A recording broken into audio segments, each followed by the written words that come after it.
அறிவு. நம்ம இருப்பிடத்துல துப்புரவு பண்ணி நடத்துறாங்க. நீ ஏன் டீம் ஜாயின் பண்ணிக்கிறியா? சத்ரேஷ், எனக்கு இதெல்லாம் பிடிக்காது.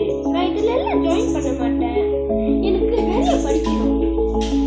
துப்புரவு பணியில் தன் குழுவினரோடு சேர்ந்து சிறப்பாக வழிநடத்தி சமூகத்திற்கு நல்ல உதாரணமாக ஒரு மாணவனாக இவ்விருதினை பெறுகிறார் சத்ரேஷ். சத்ரேஷ் வின் பண்ணிட்டானா? அவனை எல்லாரும் பாராட்டுறாங்க, நம்மளை யாருமே பாராட்ட மாட்டேங்கிறாங்க. அவன்கிட்ட எல்லாரும் பேசுறாங்க, நம்ம கிட்ட தான் யாருமே பேச மாட்டேங்கிறாங்க. உலகத்தோடு ஒட்ட உலகள் பல கற்றும் கல்லார் அறிவிலாதாவார். இதற்கான பொருள், எவ்வளவு நூல்களையும் கற்றிருந்தாலும் சமூகத்தோடு பழகாதிருந்தால் நடைமுறையில் அறிவில்லாதவர்களாக கருதப்படுவார்.